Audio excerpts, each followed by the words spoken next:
Week 13, running back tier list. Today, we're going to break down everything you guys need to know to set your fantasy football lineups, from injuries to usage and everything in between, breaking it all down here. Let's get it kicked off with the injuries. There are no teams on bye in week 13, so the injuries are going to have a little bit less of an impact because nobody's going to have anyone on bye.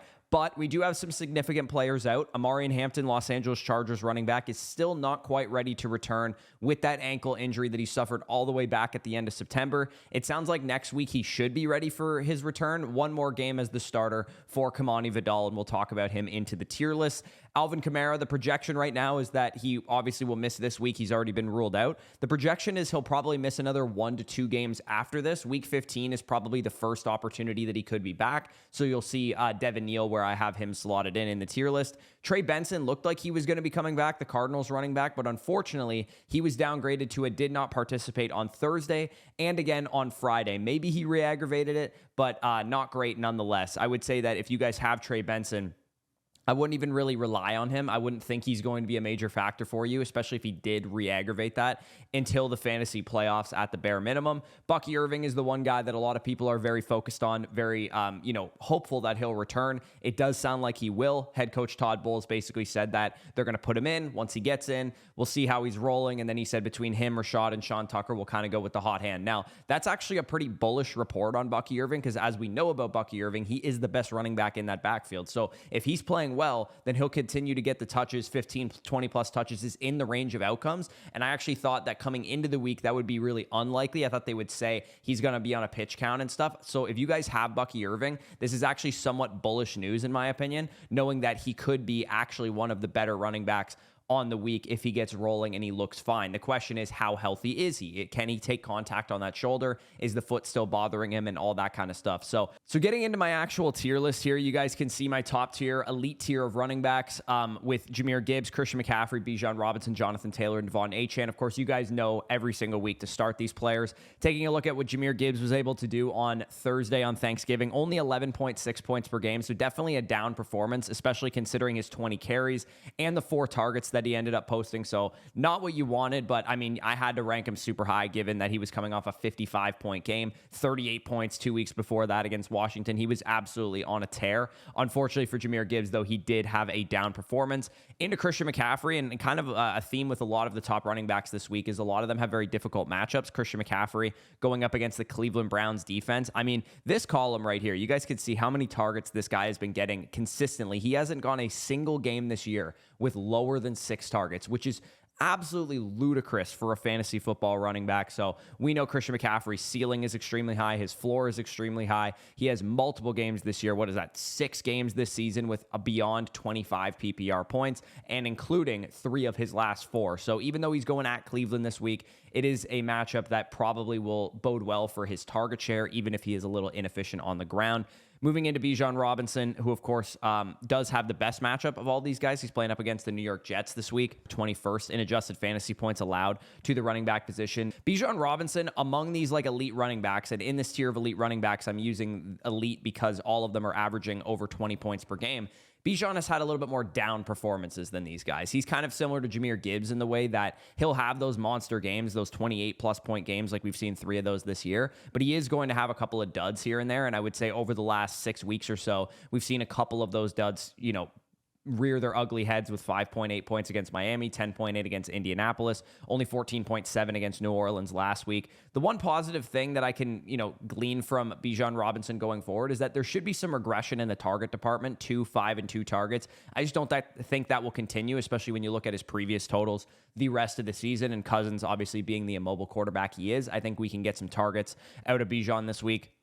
Moving into Jonathan Taylor, who had one of his few down performances last week, and actually the only 2 bad games of his season so far really have been 2 of his last 3 games, sandwiched in between that monster 49.6 point performance against the Atlanta Falcons. We know his snap share is elite. We know his carry share is elite. He just needs to have an offense that's going to stick to that game plan, because against Houston this week, it's a divisional game. It's at home for the Indianapolis Colts, and they're a defense that is very difficult to pass the ball against when you factor in those 2 edge rushers that they have. I do think we're going to see a heavy reliance, a heavy lenience on Jonathan Taylor here. Hopefully he is due for 20-plus carries, no problem in this game. Moving in to Devon Achane, who gets this 13th ranked New Orleans Saints defense.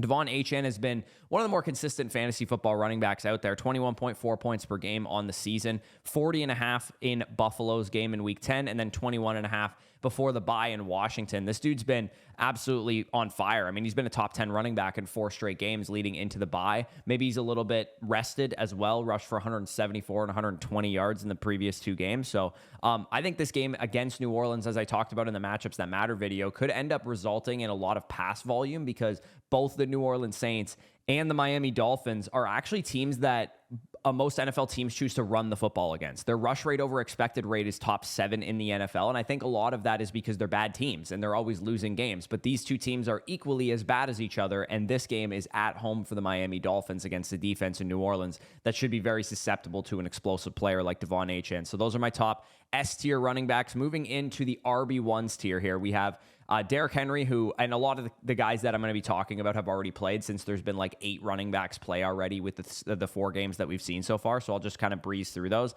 Derrick Henry had a pretty solid game, especially when you factor in how bad Lamar Jackson was in that game on Thanksgiving night. 17.4 points per game for Derrick Henry, 10 carries. That's it. He didn't have a lot of touches in this game, only had 1 target, but it went for 44 receiving yards, which was a season high for him. So only on 11 touches, Derrick Henry is able to get 17.4 points. He has now been a top 8 running back in 3 straight games. Obviously, only a couple of running backs have played so far, so he'll probably drop more so to a back-end RB1 after this week. But who knows? 17.4, you feel really good about that. Hopefully you guys started it. I'm sure you did. Chase Brown also had a pretty solid game here, 18.3 PPR points, ending up with 5.2 yards per carry. He's now been above 5 yards per carry in every game of over the last 3 weeks. And we saw 7 targets with Joe Burrow back on the field. So that's obviously great news for Chase Brown as well. That target share, those target share numbers the last 4 games have been ludicrous. 14, 8, 4, and 7 targets over the last 4 games is absolutely electric.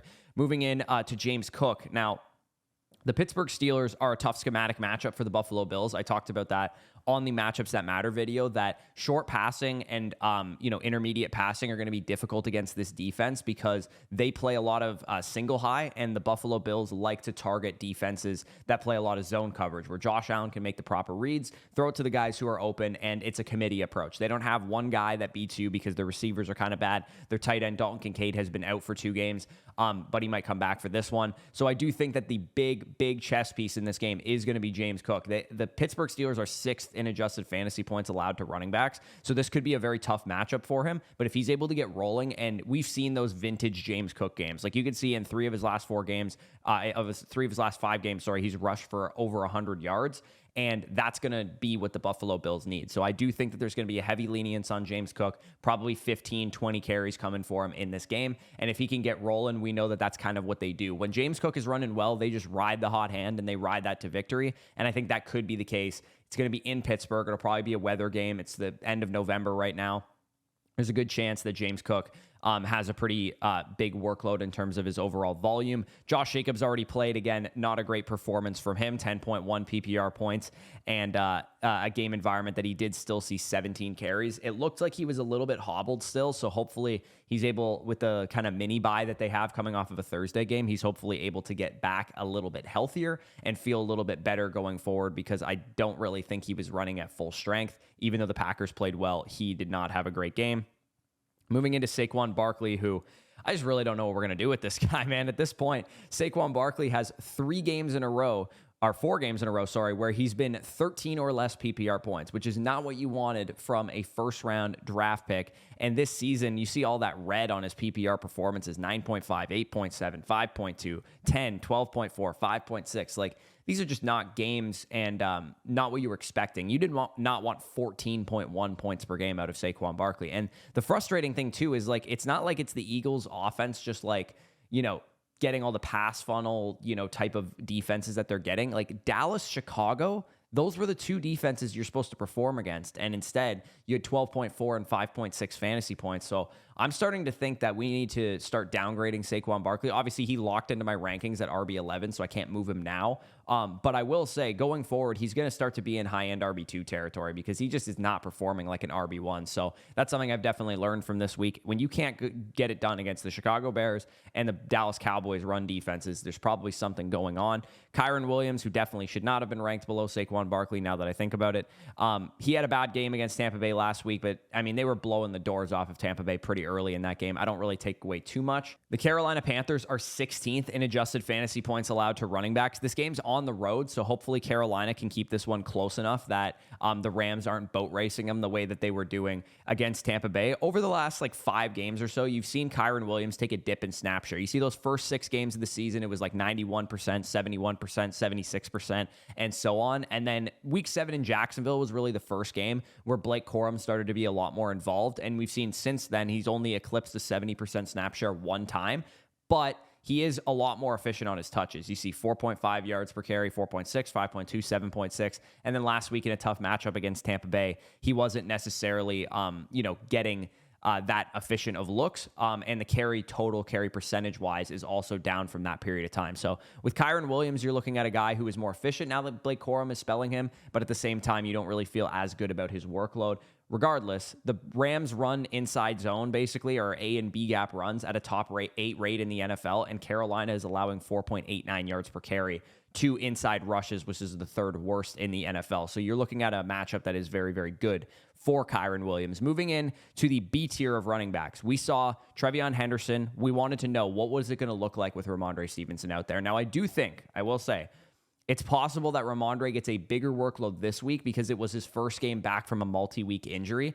Knowing that the Bengals matchup was great last week, we obviously still started Trevion Henderson. He had 11.1 PPR points, not exactly what you wanted to see. I am going to be kind of on pins and needles to see what his workload looks like in this game, because obviously when Stevenson was out, he was just a workhorse getting all the touches. It was great to see the 18 carries. It was great to see the 4 targets, 22 touches. You will take that every single time, especially going up against the New York Giants this week, who are one of the worst run defenses in football. They're dead last in EPA per rush allowed, rushing success rate allowed, 31st in adjusted fantasy points allowed. So you feel great about Trevion Henderson, but at the same time, I am worried in the back of my mind, does Ramondre Stevenson eat into this workload more this week than he did last week because he was coming off a multi-week injury? And I think on Monday Night Football, they should be able to take care of business of this team. So just keep that all in mind. Travis Etienne has been really solid, honestly, since they came back from the bye. You guys can see the bye in week 8 there. Since the bye, he's been a top 13 running back in every single game. And since the bye, you've also seen those touches be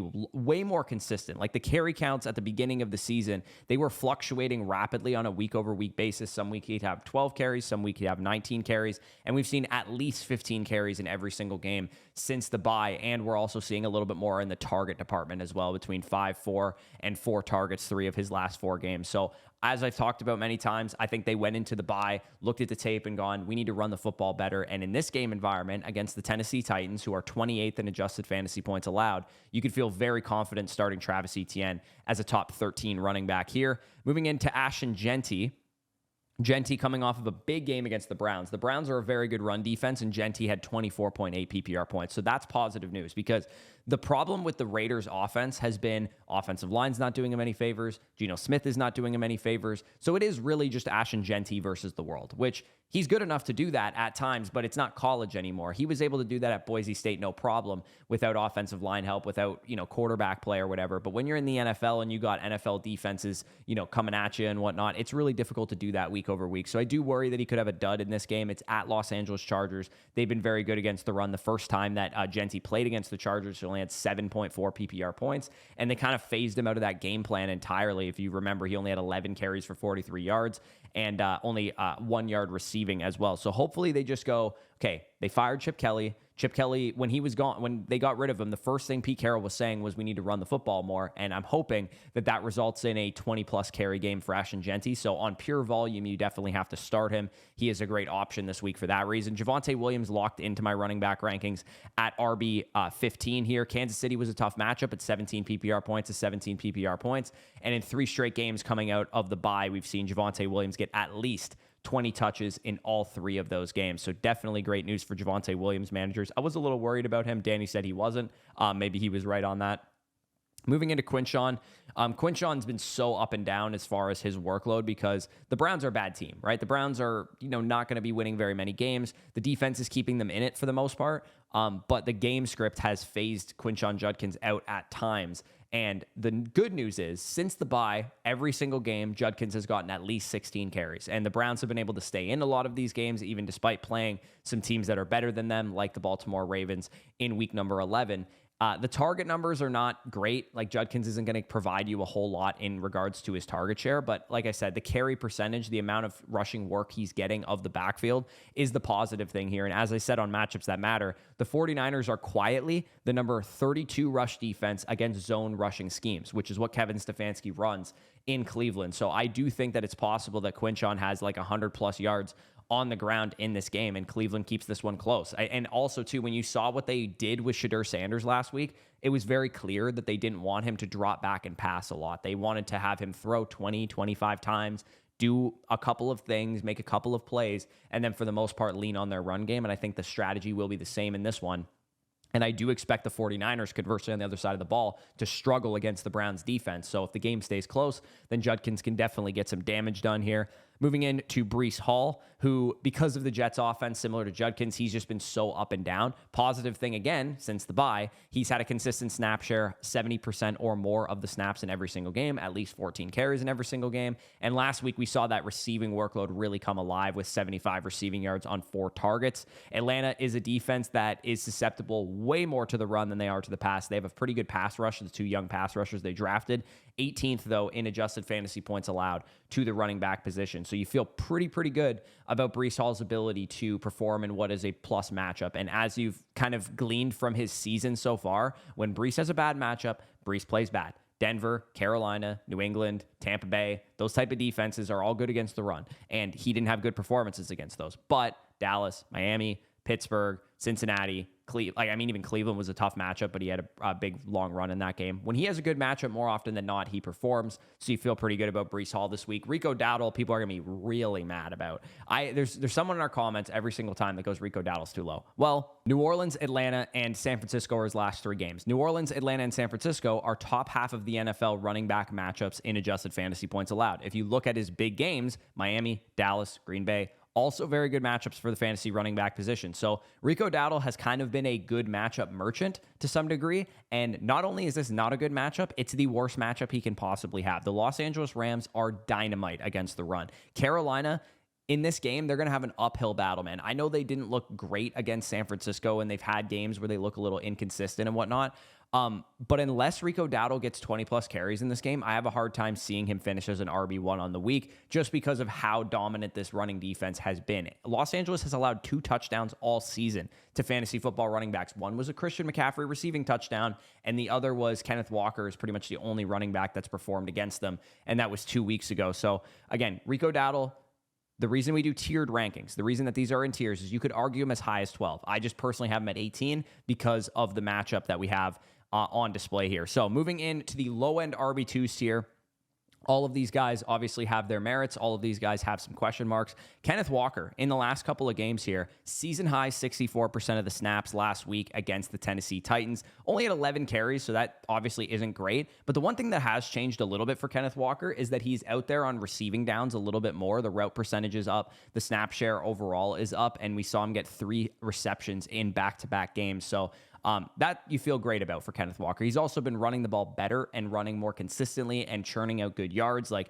you see only, what is that, 41 carries the last 3 games, and he's rushed for like 67, and 71 yards. Somebody who's 10 years old is going to do the 6-7 thing in the comments, but you know what I mean? Like, Kenneth Walker's just played objectively better. And like I said, the Rams matchup in week 11, who had been dominant to this point in the season and still have been to the fantasy running back position, he finishes a top 10 running back in that game and played super, super well. So in this game against Minnesota, as I talked about in the Matchups That Matter video, they're going to control the time of possession. They got Max Brosmer starting at quarterback, and this one is in Seattle in a Sam Darnold revenge game. So I think that Walker and the Seahawks are going to get a lot of offensive plays, which is why I like Walker as a top 19 running back. Jaylen Warren, pretty cut and dry. It's a great matchup. The Buffalo Bills are currently 29th in adjusted fantasy points allowed to running backs.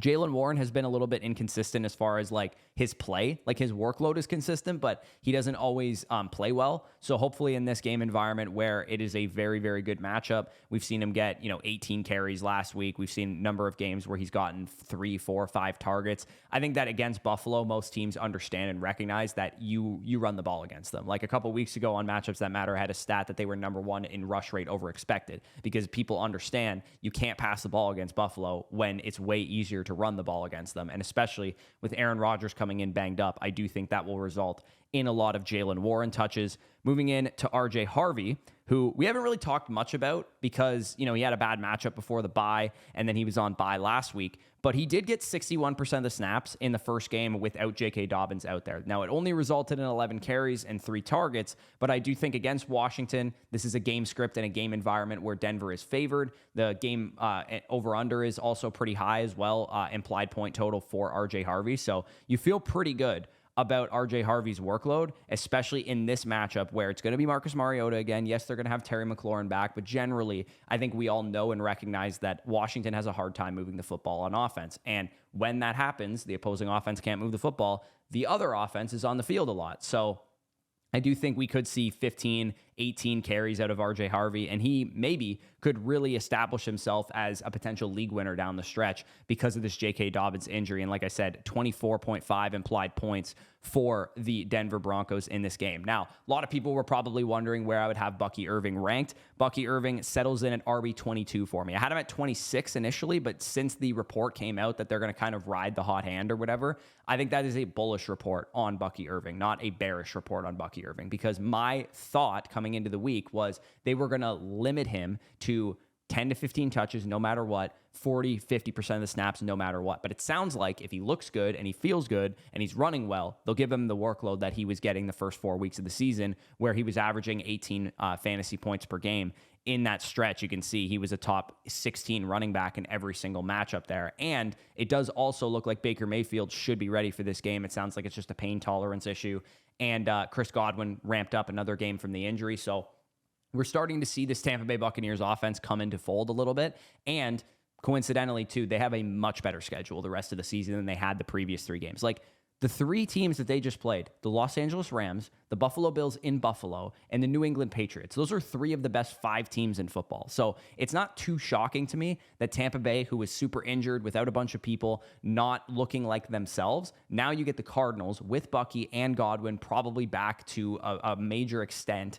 And you also potentially are getting Ben Bredesen up front at left guard back. And on defense, you're getting Hassan Reddick back, most likely. And you also could get Jamel Dean back on defense, who is the best cornerback in the NFL this season in passer rating when targeted.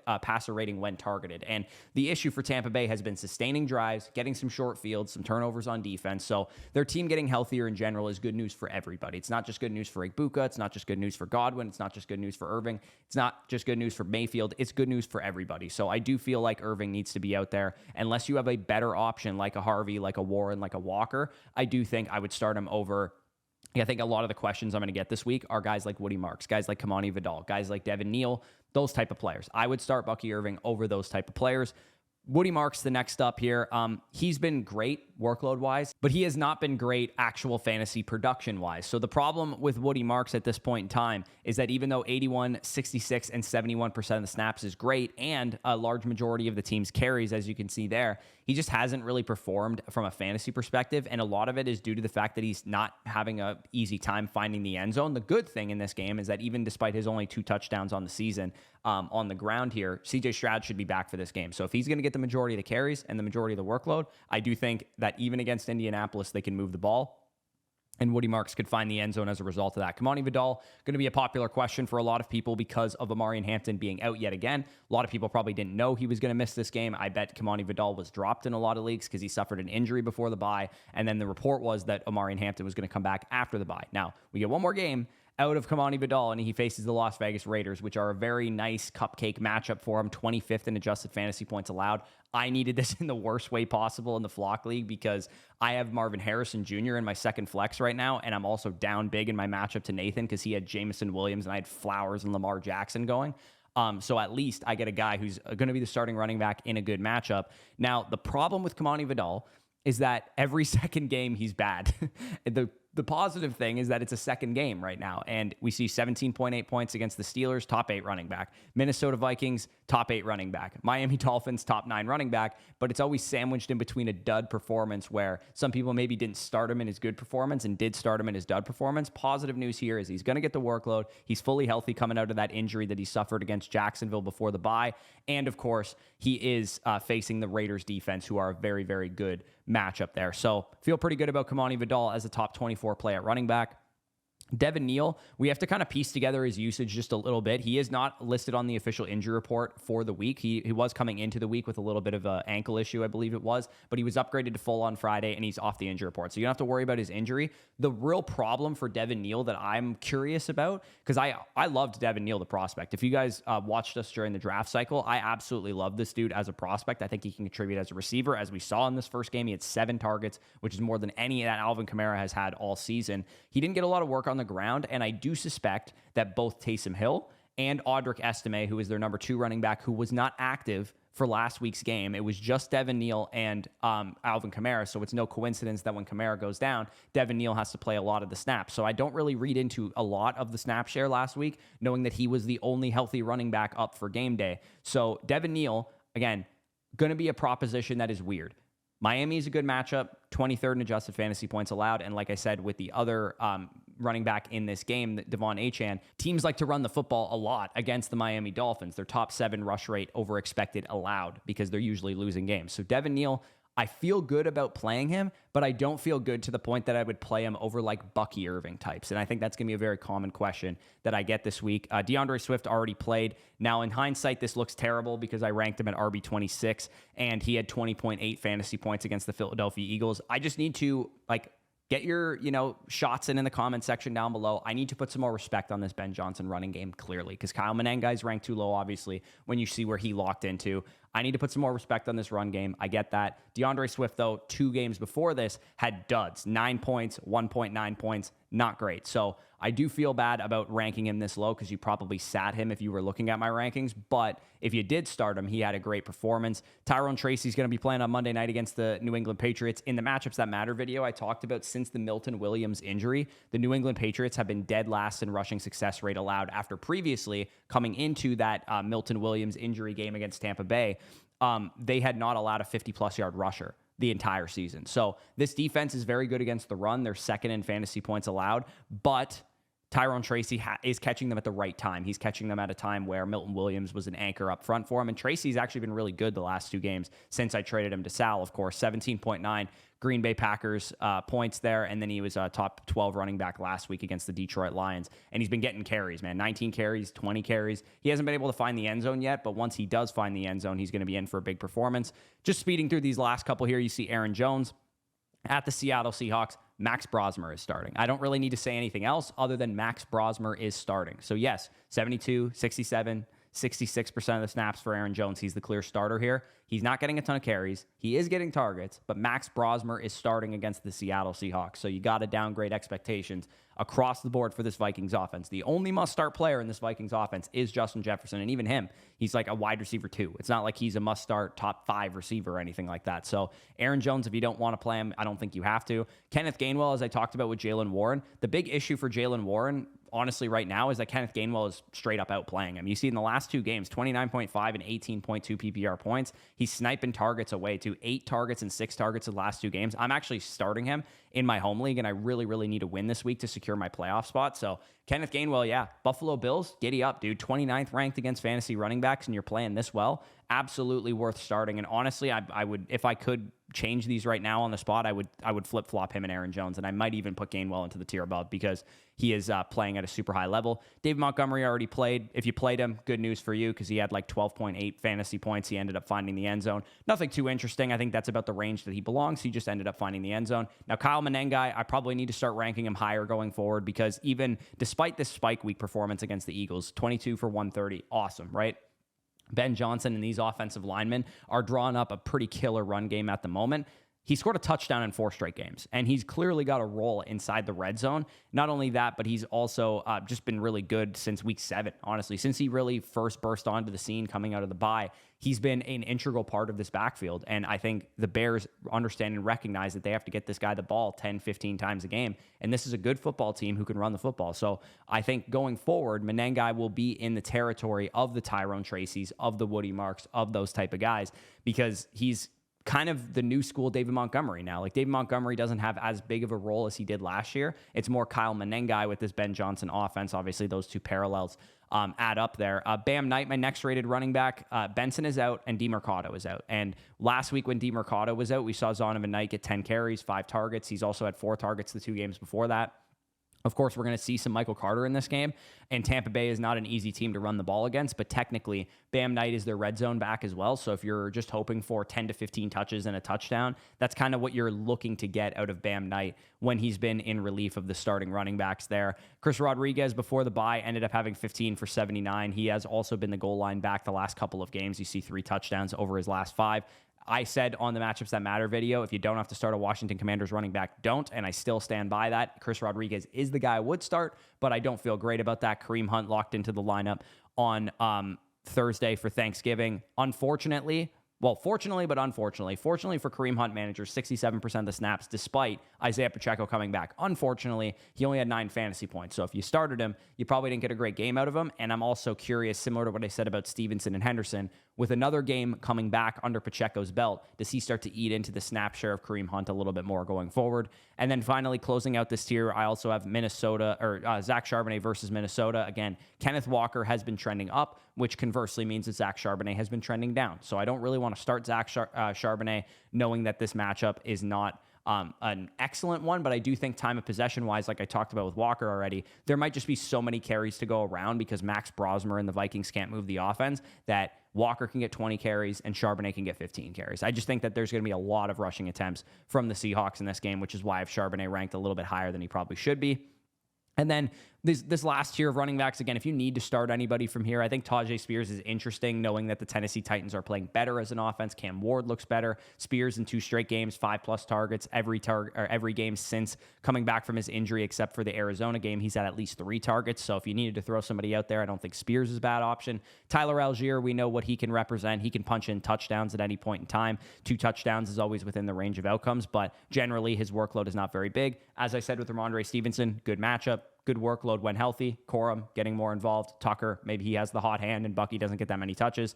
And all these guys pretty much locked in where they are. But that is the running back tier list for the week. Again, I did it a little bit differently than I normally do. I kind of just went over the game logs on our site. You can actually do this yourself. If you guys go to our week 13 rankings or even our dynasty rankings or any other kind of ranking that we have, you can go specifically to the specific expert, in this case me, and you can go the tier list view or you can go the regular list view on the rankings page, and you can see these guys listed like that. And if you do want to click into them and see what their game logs look like, you can absolutely do that as well. So if that interests you, you can obviously check out everything we got going on over on flockfantasy.com. Use the promo code FSE when you sign up for a 7-day free trial, a free annual team review. Everything you also get that I really want to start peddling now is the prospect model, our prospect model, the FSE prospect model. The only way to access it is on flockfantasy.com. And as soon as the college football season wraps up, I'm going to be getting those prospects into the prospect database, and you can get way ahead of your league mates as far as how good this class is going to be at running back, at wide receiver, at quarterback, at tight end, and so on. So definitely make sure you're checking that out. We also have a Dynasty trade value chart live update coming this week as well.